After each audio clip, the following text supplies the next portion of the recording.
श्री स्वामी समर्थ. नमस्कार. मी नंदिनी. माझ्या यूट्यूब चॅनलवर तुमचं खूप मनापासून स्वागत करत आहे. तुमच्या मनातील सर्व चांगल्या इच्छा स्वामी महाराज पूर्ण करो ही स्वामींच्या चरणी प्रार्थना करते आणि आजच्या नवीन व्हिडिओला सुरुवात करते. येत्या 13 जानेवारीला म्हणजेच सोमवारी आलेली आहे भोगी. संक्रांतीच्या आदल्या दिवशी भोगी हा सण साजरा केला जातो. भोगी हा सण आनंदाचा आणि उपभोगाचा सण म्हणून साजरा केला जातो. तसेच भोगी याचा अर्थ अनेक वेगळा आहे. म्हणजेच आपण जेव्हा देवांना भोग अर्पण करतो तेव्हा त्याला भोग म्हटलं जातं. नैवेद्य अर्पण करतो त्याला भोग म्हटलं जातं. त्याचप्रकारे भोगीच्या दिवशी विशिष्ट पदार्थ एकत्र करून त्याची भाजी बनवली जाते आणि सवासनींना घरी बोलवलं जातं. ती गोष्ट जर शक्य नसेल तर त्या पदार्थांचा जो शिधा आहे, जे वावसा आहे, तर तो त्यांच्या घरी दिला जातो. यालाच भोगी असं म्हटलं जातं. भोगी हा सण साजरा करण्यामागे अनेक कथा सांगितल्या जातात आणि त्यातलीच एक कथा म्हणजे असं म्हटलं जातं या दिवशी इंद्रदेवांची आठवण काढली जाते.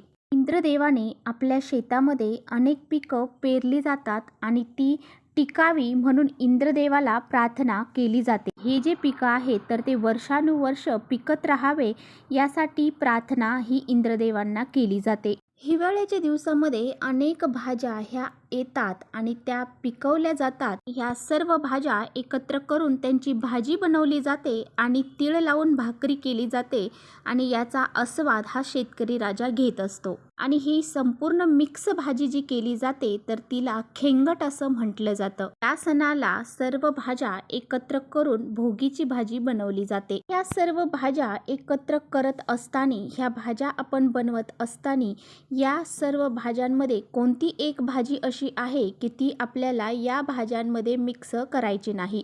म्हणजेच भोगीच्या भाजीमध्ये ही एक भाजी आपल्याला टाकायची नाही. जर आपण ही भोगीची भाजी बनवत असताना या एका भाजीचा जर वापर त्या भोगीच्या भाजीमध्ये केला तर आपल्याला अनेक वाईट संकटांना सामोरे जावे लागते. अनेक भोग आपल्याला भोगावे लागतात. आपल्या घरातून माता लक्ष्मी ही घरातून निघून जाते. गरिबी आपल्या घरामध्ये येते. अशी ही कोणती भाजी आपल्याला या भोगीची भाजी बनवताना घ्यायची नाही आणि कोणत्या भाज्या आपल्याला या भोगीच्या भाजीमध्ये घ्यायच्या आहेत याबद्दलची संपूर्ण माहिती आजच्या व्हिडिओमध्ये आपण जाणून घेणार आहोत. त्यामुळे तुम्ही पुढे व्हिडिओ स्किप न करता शेवटपर्यंत नक्की बघा, जेणेकरून तुमच्यापर्यंत योग्य ती माहिती पोहोचेल. आपल्या चॅनलवर जर नवीन असाल तर चॅनलला सबस्क्राईब करा आणि असेच माहितीपूर्ण नवनवीन व्हिडिओ पाहण्यासाठी बेल आयकॉनलाही प्रेस करा. म्हणजे मी जेव्हा कधी नवीन व्हिडिओ अपलोड करेन त्याचं नोटिफिकेशन सर्वात अगोदर तुम्हाला भेटेल आणि तुम्ही एकही व्हिडिओ मिस करणार नाही. त्याचबरोबर कमेंट्समध्ये श्री स्वामी समर्थ लिहायला अजिबात विसरू नका. व्हिडिओ तुम्हाला माहितीपूर्ण वाटला तर आपल्या मित्रपरिवारांबरोबर शेअर करायला अजिबात विसरू नका. तर पहा, या भोगीच्या दिवशी तुम्हाला सकाळी लवकर उठायचं आहे. दिवाळीच्या वेळेस जसं आपण लवकर उठतो तसं अभंग स्नान करतो त्याच पद्धतीने या भोगीच्या दिवशी आपल्याला सकाळी लवकर उठायचं आहे आणि आपल्याला अभंग स्नान करायचं आहे.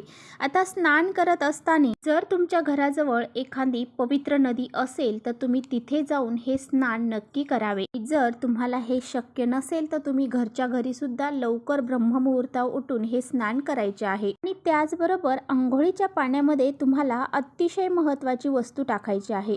ती म्हणजे तीळ आणि तांदूळ.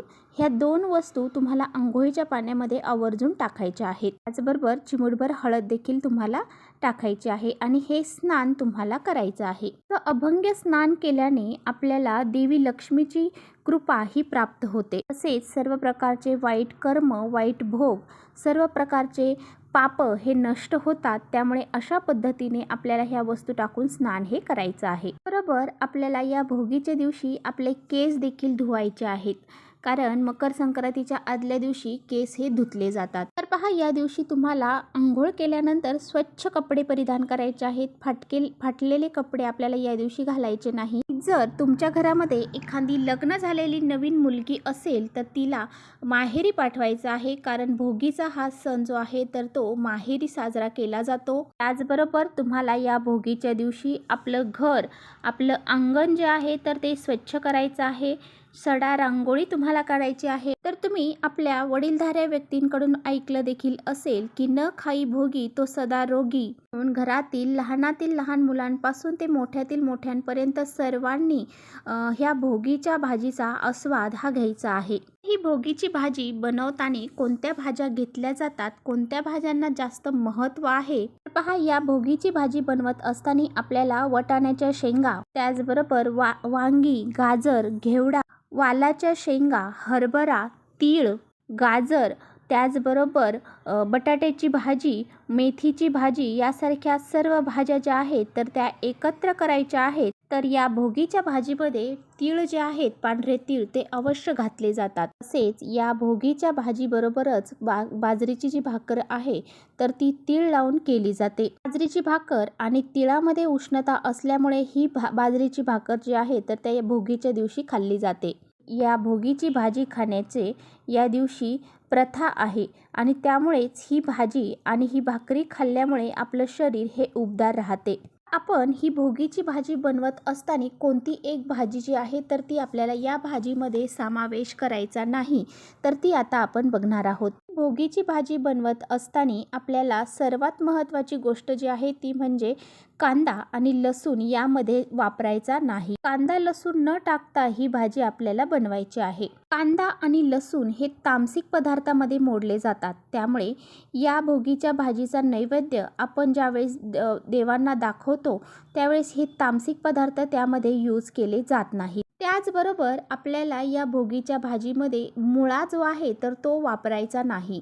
बरोबर कोबी देखील आपल्याला या भाजीमध्ये वापरायचा नाही. या 4 भाज्या आहेत तर त्या आपल्याला या भोगीच्या भाजीमध्ये चुकूनही वापरायच्या नाही. त्याचबरोबर या भोगीच्या दिवशी पौर्णिमा आलेली आहे आणि पौर्णिमेच्या दिवशी मसूर डाळ जी आहे तर तिचं सेवन केलं जात नाही, त्यामुळे मसुराच्या डाळीचं सुद्धा वर्ज्य आपल्याला करायचं आहे. पहा, ज्यावेळेस तुम्ही ही भोगीची भाजी बनवणार आहात त्यावेळेस तुम्ही अगोदर अंघोळ केलेली हवी.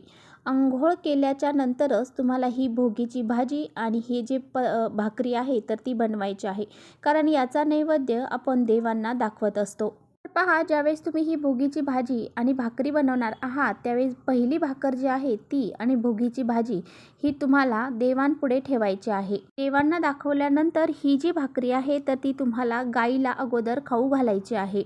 ही जी भाकरी आहे आणि भोगीची भाजी आहे तर ती गाईला आवर्जून खाऊ घालायची आहे. या दिवशी गाईला घास देणे हे अतिशय शुभ मानलं जातं. तर अशा पद्धतीने ही भोगी जी आहे तर ती आपल्याला साजरी करायची आहे आणि जे काही नियम तुम्हाला मी सांगितले आहेत तर ते सुद्धा या दिवशी पाळायचे आहेत.